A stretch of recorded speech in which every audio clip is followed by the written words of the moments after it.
Hello everyone and welcome to this week's lecture.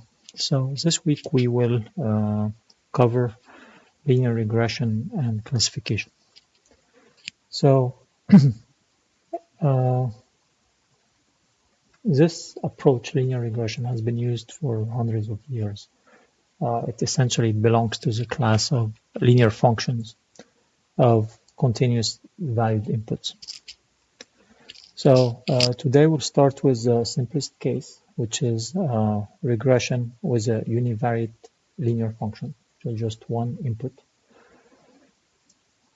So essentially, you've probably heard of this as fitting a straight line to data. And then we'll move on to the multivariable case, and then we will show how to turn linear functions into classifiers by applying hard and soft thresholds, okay, based on the prediction of a given function. So let's start with univariate linear regression. So a univariate linear function, which is essentially a straight line, with input x and output y, has the form you see here, which is y equal w1x plus w0, where w0 and w1 are real numbers, right? They're coefficients that we learned from the data. So we use the letter w because we think of these coefficients as weights. Okay, so the value of y is changed by changing the relative weights of one term or another. So if I increase w1, this means that I'm giving higher weight to the x value relative to the intercept, which is w0, and vice versa. If I increase w0, then this would indicate that the intercept is probably more informative for predicting y than the input value x.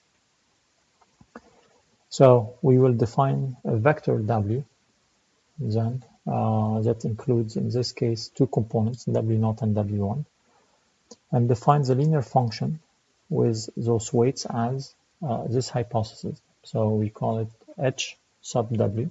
So for a given set of weights, w0 and w1, equal to w1x plus w0.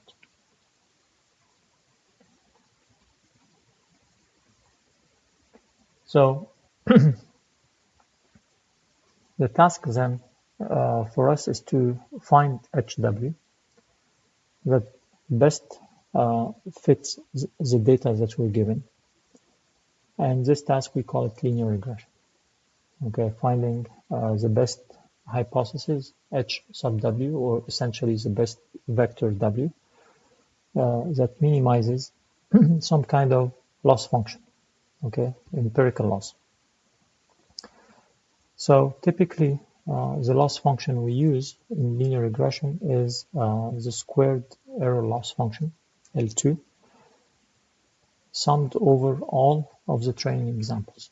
So the loss function associated with a given hypothesis HW is a summation over all the training examples of the loss over each training example. And the loss is calculated by comparing the prediction of the hypothesis, which is HW of xj, to the true value for that specific input pair, which is yj. So essentially, we take the difference between the true expected value yj and the prediction hw of xj, and we square it. And then we repeat this process over all j's from 1 all the way to n, where n, of course, here is the number of training examples we're given. Now, if I plug in the expression for hw at xj, I know that hw is just a linear equation with w1 times xj plus w0. So that becomes the expression for the loss function. Now, in order to minimize this loss function, we learned before that we're going to be finding the gradient and setting this gradient to 0, like any optimization, maximization, or minimization problem. So essentially, to rephrase this, we would like to find W star, so the optimum vector W, that gives the minimum loss. So in order to minimize this expression, we're going to take the partial derivative. We have two variables here, W0 and W1. So the partial derivative with respect to W0, we set it equal to 0. And the partial derivative with respect to W1, we also set it equal to 0. Now, if we proceed with the differentiation and solve for the optimum W1 and W0, we get these two expressions. And in that case, we have a unique solution. No need for iteration, no need for anything approximate here. We can find W1 and W0 essentially by just doing these summations over the x's and over the j's. For example, the optimum W1 is just the number of sample n times the summation of the product xj, yj minus summation of xj times summation of yj, and so on. Once we found W1, we can plug it in here and find W0. Now, many forms of learning involve adjusting weights to minimize loss. As a matter of fact, everything we will do in this class will have to be minimizing some sort of loss function. So it helps to have a mental picture of what's going on in the weight space, which is the space defined by all possible settings for the weights W. So for a univariate linear regression problem like the one we're doing here, the weight space defined by W0 and W1 is two-dimensional. So you can actually graph the weight space. So you can plot the loss function in a 3D plot versus the W0 and W1, and you can visually see actually where is the minimum point. But one thing you will notice, so here's an example of this, we'll come back to this later. So this is a loss function plotted versus W0 and W1. You will notice that the loss function is convex. Okay, so, and this turns out to be true for every linear regression problem with an L2 loss function, which means that there's only one global minimum and no local minimum. Okay, that's by definition for a convex function. So in some sense, that ends the story of linear model when we need to fit data. So we can always find the optimum solution, and we know that this solution is guaranteed to be the global minimum for the loss function that we're dealing with. Now, the univariate linear model, of course, has this very nice property that it's easy to find an optimal solution where the partial derivatives are 0, but that won't always be the case. So we have to find another way to minimize the loss that does not depend on solving to find zeros of the derivative. So setting the partial derivatives equal to 0 and solving for the unknown weights is not going to be feasible once we get into bigger models with more variables, and also for nonlinear models.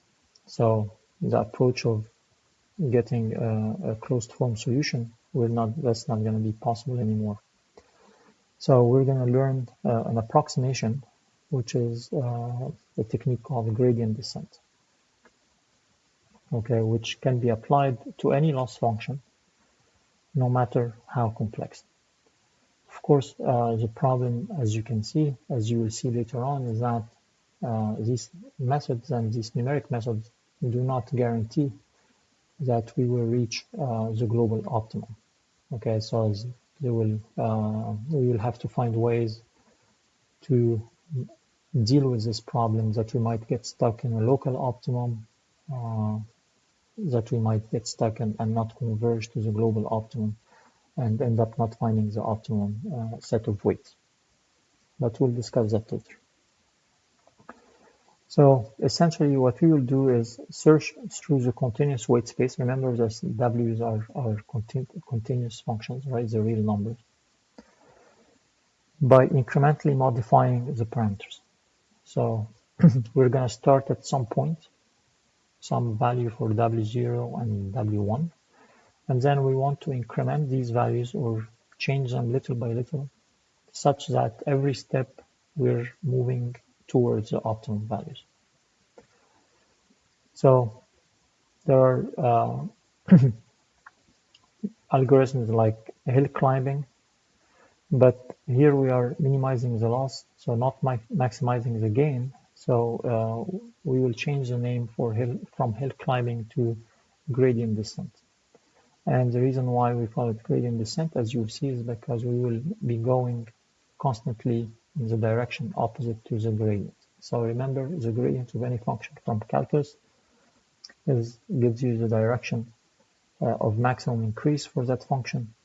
So for us here, since we're trying to minimize the loss, we will be taking our steps in the direction of maximum decrease of the function, which is the negative of the gradient. So we're going to choose any starting point in the space, in the weight space, and make sure we don't start at 0 and 0. There are many studies that show why 0 and 0 is a poor starting point. So we can start at any random point, but not 0 and 0. Okay, so W0 and W1. And then compute an estimate of the gradient. So once we have the value for W0 and W1, we can plug that into the partial derivative and get the gradient at that point, the direction of the gradient. So remember, the gradient is a vector with two components as well. And then we can then take a move in the direction opposite to that gradient, or in the direction of negative the gradient. Okay, and we are guaranteed that this move is going to be in the direction of the steepest descent at that given point. So essentially we're going downhill. Remember, we're trying to minimize the loss function. And we keep repeating that. So once we take this step, we get a new value for W0, W0 and W1. We calculate the gradient at that new value, which gives us a new direction for the next move, and then we take the next step and we keep repeating until we converge or we reach a maximum number of steps allowed. So we will have to decide on some kind of stopping criteria. So we keep repeating. Eventually we converge. So essentially we can state our algorithm in these 4 lines. We start at any random point in the parameter space with a vector W, and then keep iterating as long as we did not converge or we did not reach the maximum number of iterations. For each Wi, each component in the vector W, find the derivative of the loss function with respect to that W, and then multiply this derivative by alpha, and alpha will be called the learning rate, which is essentially the step size, how big a step you want to take in the direction of negative of the gradient, and then update the value with a new value by taking a step in this direction. So this is a very simple algorithm that is gradient descent. Now we just have to find a way to find the gradient numerically without having to actually do the calculus and find the gradient of the loss function with respect to a given vector W. So let's talk about this in the next part.